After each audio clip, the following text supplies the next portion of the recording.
Hey Global Impact, this is Mr. Ellinger. This lesson is on relations and functions. Our learning targets are to graph relations and identify functions. Essential understanding for the lesson: a pairing of items from two sets is special if each item from one set pairs with exactly one item from the second set.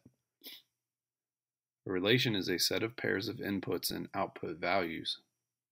Relations can be represented with ordered pairs, mapping diagrams, tables of values, and graphs. Some background for the lesson: a relation is a set of ordered pairs. Some relations meet a special condition that makes them functions. In a function, each item from the domain pairs or maps with exactly one item from the range. So a pairing of items from two sets is special if each item from one set pairs exactly with one item from the second set. A relation is a set of pairs of inputs and output values. You can represent a relation in 4 different ways as shown below. So here in our concept box we have our 4 ways. The first way is we can list a relation as a set of ordered pairs. The first value or the first number in the ordered pair is called the input, and the second one is called the output. When we're talking about points or ordered pairs that we plot on a graph, we have the x coordinate is first and the y coordinate is second. Our most common input variable is x and our most common output variable is y. So here we have the ordered pairs: -3, 4, 3, -1, 4, -1, and 4, 3. Now, another way that we can represent a relation is with what's called a mapping diagram. So we have a set here that has our input values in it, and we have a set over here that has our output values in it, and we just draw arrows from the input to its corresponding output. So -3, we say -3 maps to 4.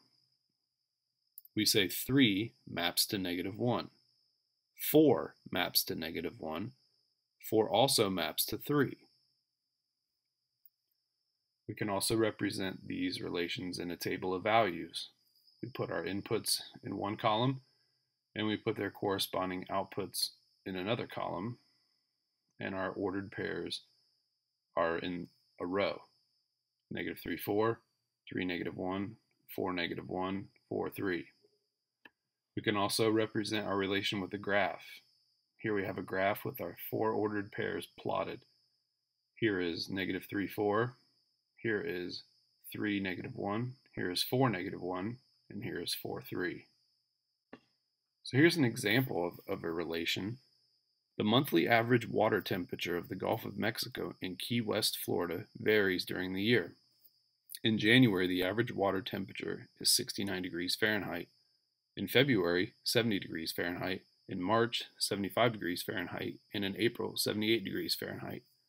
How can you represent this relation in 4 different ways? Well, our 4 different ways are up here.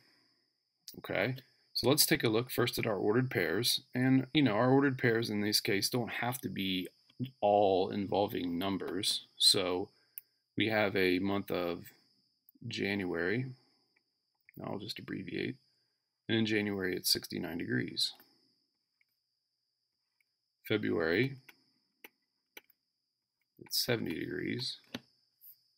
We have March, it's 75 degrees. And in April, 78 degrees.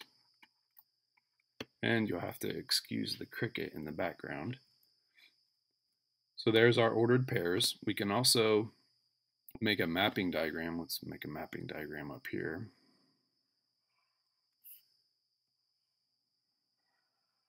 So here we have our months.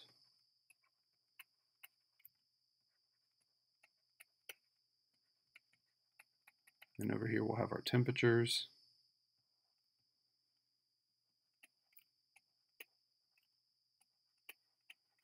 And we will use arrows to represent the mappings. So January maps to 69 degrees.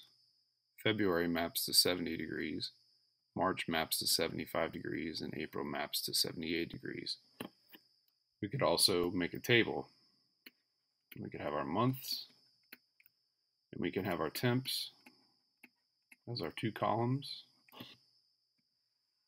So January, 69, February, 70, March, 75, April,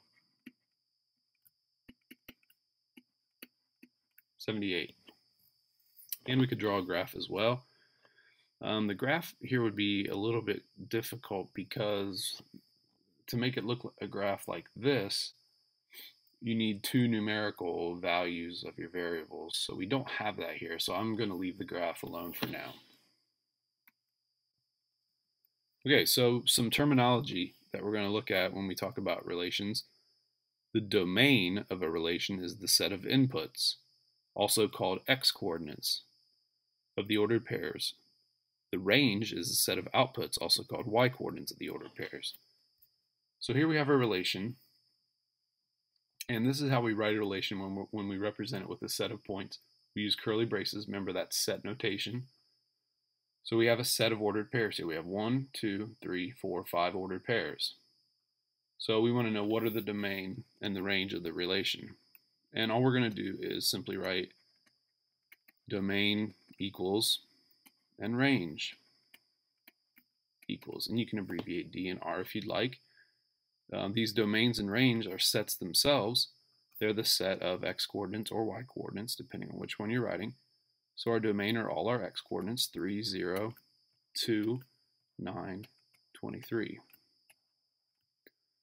Our range values are 14, 7, 0, -18, and -99.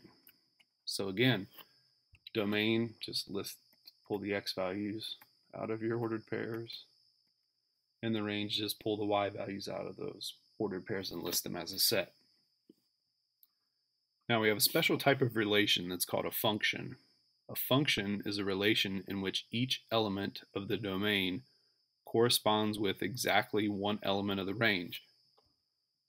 Another way to say this, if you think about the mapping diagram, a function is a relation in which each element of the domain maps to exactly one element of the range.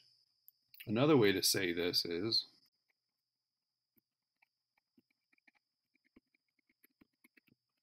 so for every unique x, there is only one y. Unique meaning each individual x value in the domain, there is only one corresponding y value. So a couple different ways to say the same thing. So here we have a couple different examples. We want to know, is the relation a function? So here we have a mapping diagram. We have input values or domain values now of 2, 3, 4, and 6, and we have range values of -3, -1, 3, and 6. From our mapping diagram, if we focus on the 2 here for a second, 2 has arrows going to -3 and 3. That means that 2 maps to -3 and 3. So that fails the definition of a function because, remember, for every unique x, there can only be one y.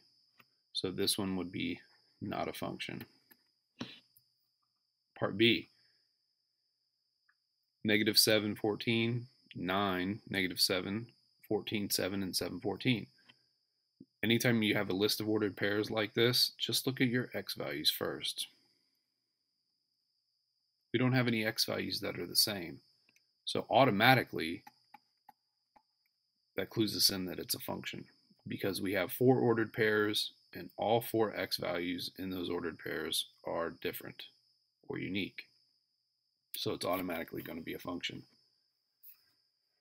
Now, a side question to that here, if we were to plot these points or graph these points, will any two of them fall directly above the other? And that's kind of a clue or a hint onto what we're going to look at next.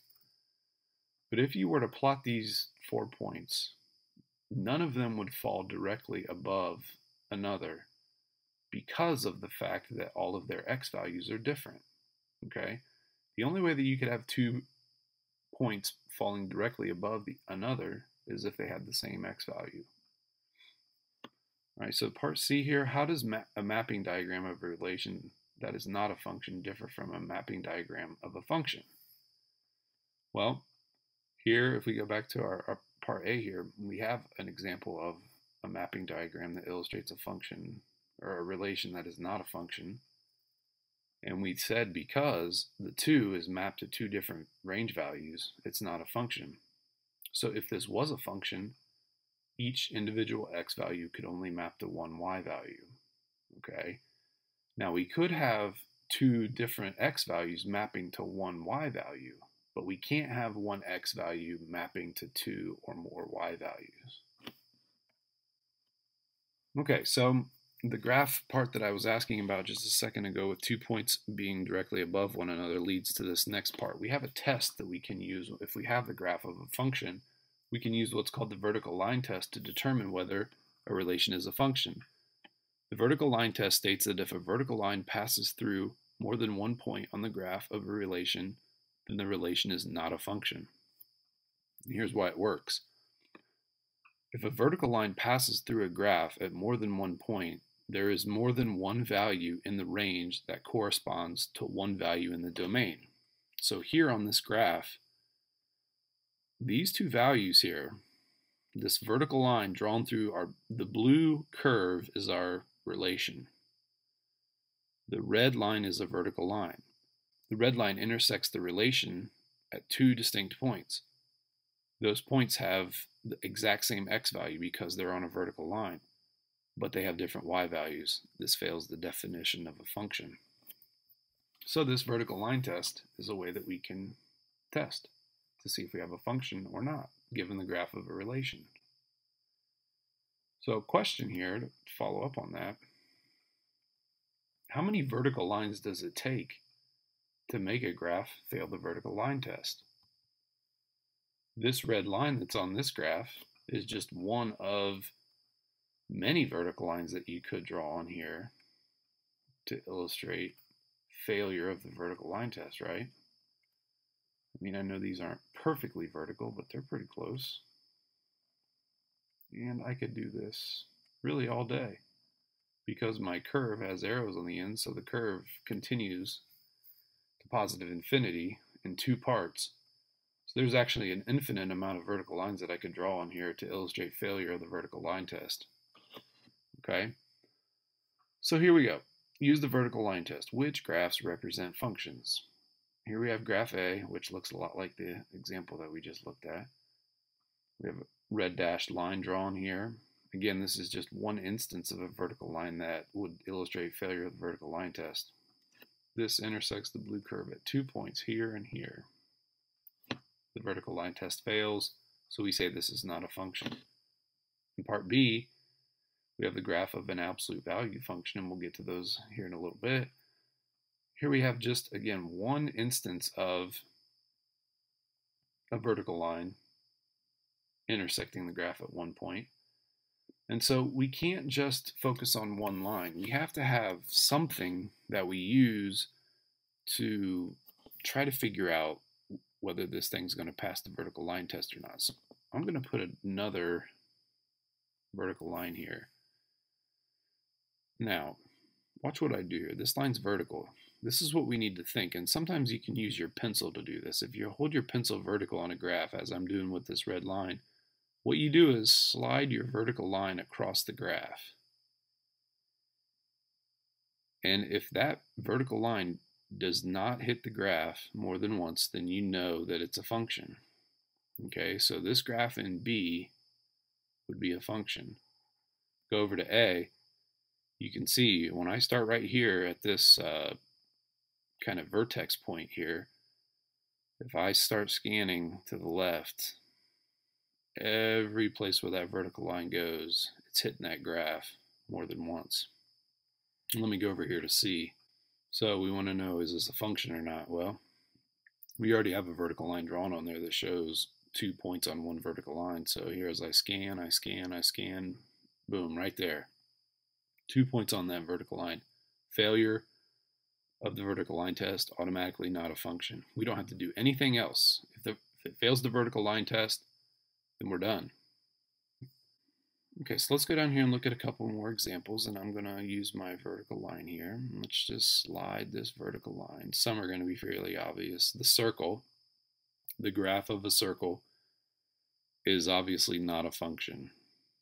It's a relation, and there's an equation that goes with it. We looked at that in geometry. But just because a graph has an equation doesn't mean it's a function. It's just a relation. Failure of the vertical line test at multiple points here. All right, let's go on to B.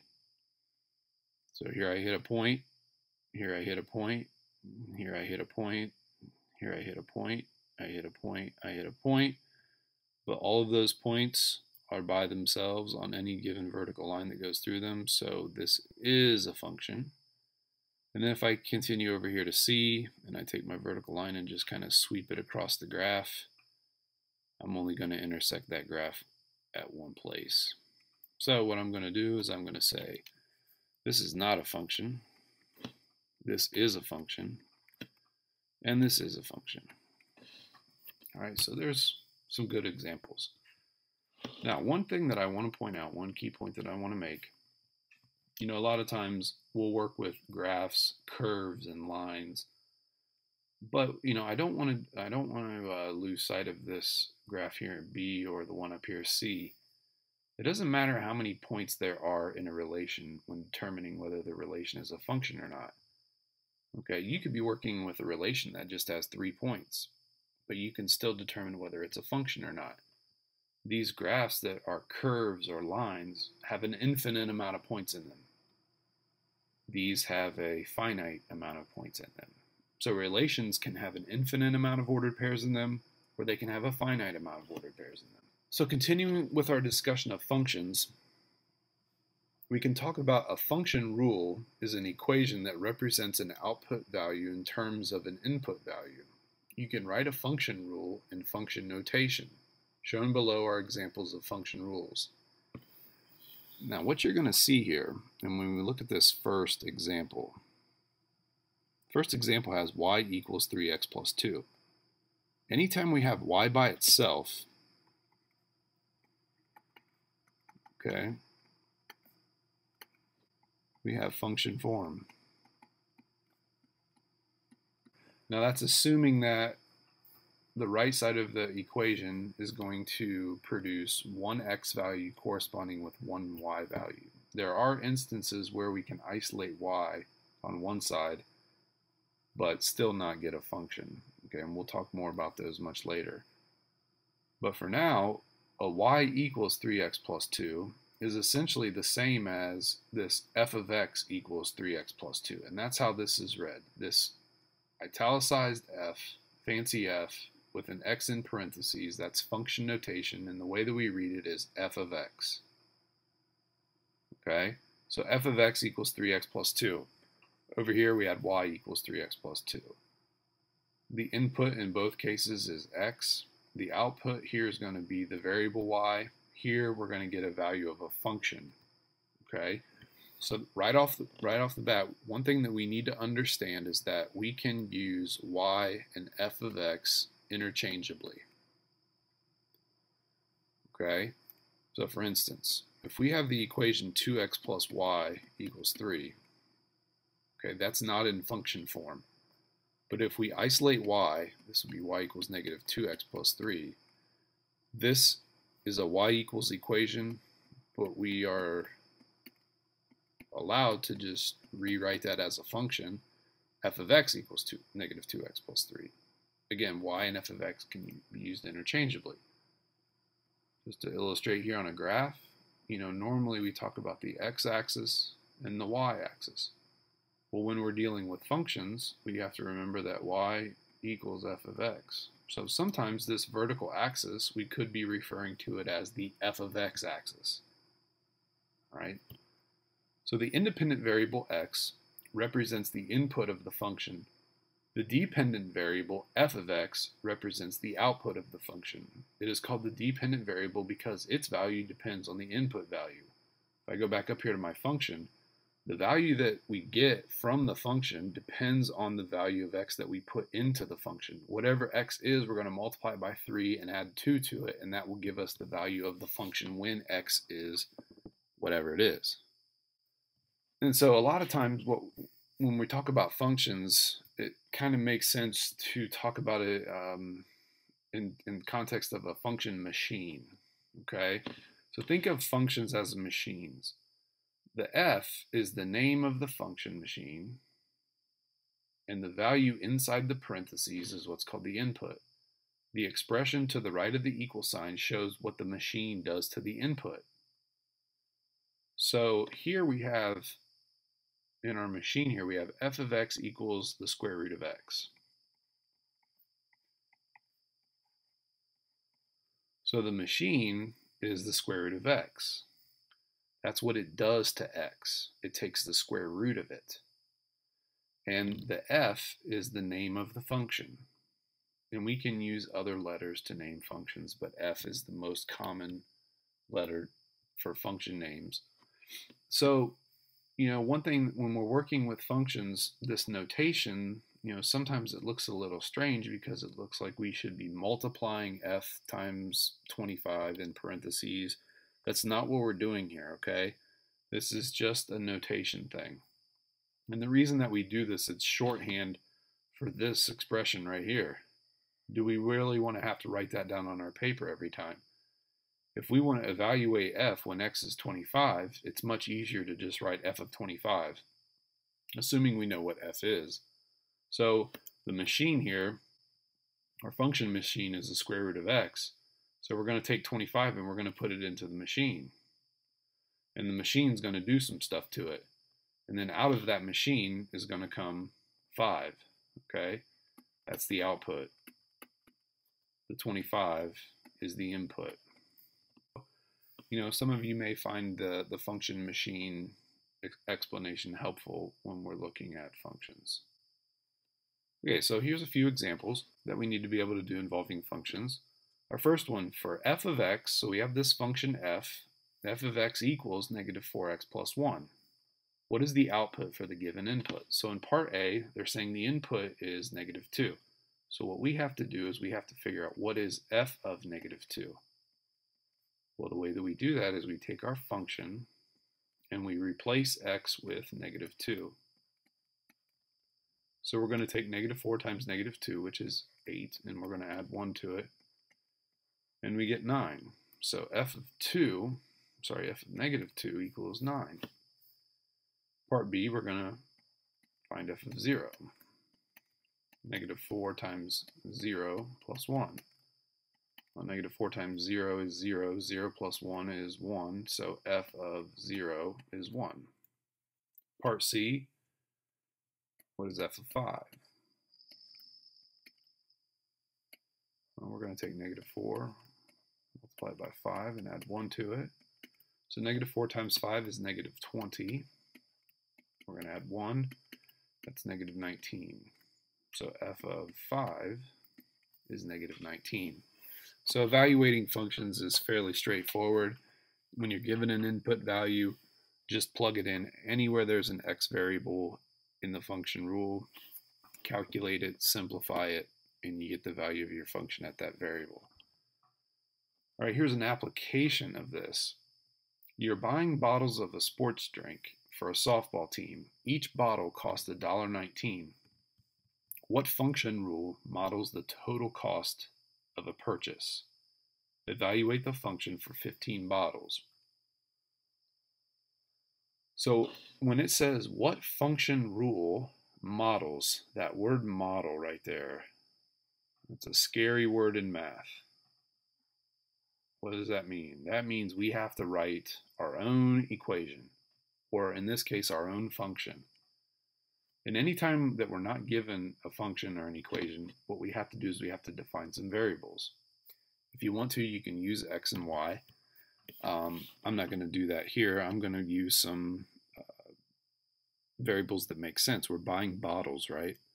So let's use B for bottles. And our function is cost. So let's use cost, capital C. C of B is our cost function. Now, just to talk about this a little bit, the dependent-independent variable sense. The independent variable are the number of bottles, okay? how many bottles we buy doesn't depend on anything, but the cost depends on how many bottles we buy.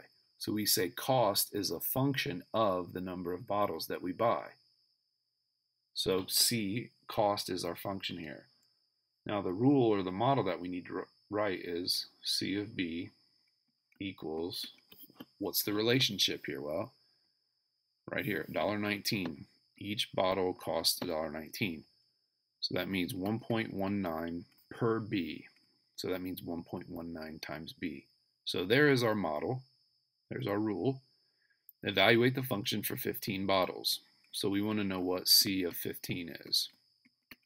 So we're going to take 1.19 and we're going to multiply it by 15. So our cost for 15 bottles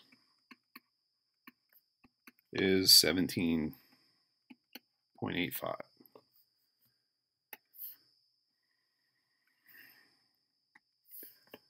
17.85. So $17.85 is what it cost us for 15 bottles. All right. Okay, so we have functions now. We need to understand what a function is. We need to know how to determine if a relation is a function, and we have a couple different ways that we can test. If we have the graph, use the vertical line test. If we have a set of ordered pairs, look for repeat x values. If we have a mapping diagram, look for input values mapping to more than one output value. Make sure we know how to evaluate a function, and we need to be able to write function rules to model a situation. Have a good day, folks.